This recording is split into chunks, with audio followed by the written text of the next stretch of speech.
Hello, my name is Danielle Kakamo, and this is my third reflection.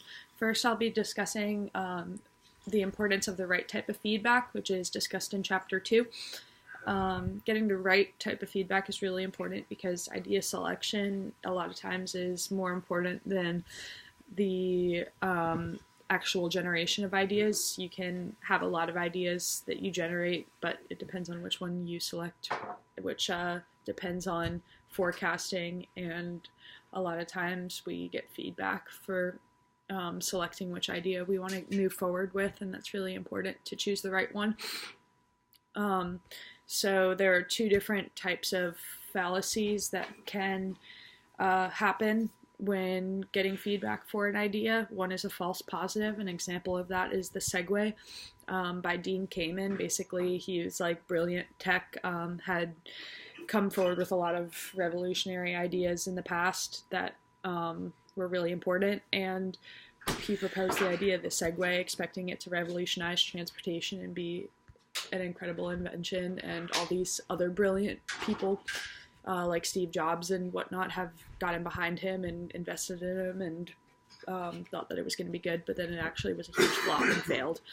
So it's a false positive. And the false negative is an example of Seinfeld.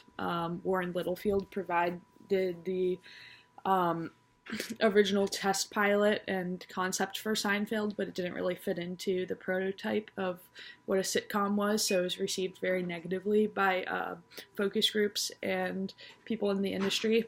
But there was one person, Rick Ludwin, who gave him positive feedback, which was different from the other feedback that everyone gave him, which was negative, and he really invested in him and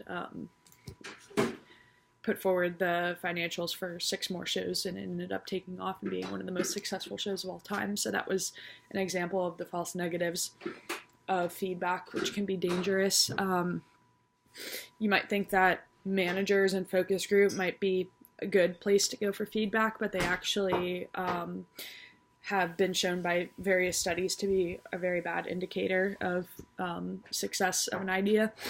And this is because they're really prone to the false negatives, and they do this because they are so set into like a prototype of what they have seen already that they reject novelty.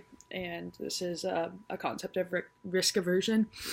And then creators themselves are also not really good indicators for feedback because they tend to be overconfident about evaluating themselves and their ideas, and they also have confirmation bias, so they tend to only look at the positive feedback regarding their ideas instead of maybe taking into account some of the flaws in it.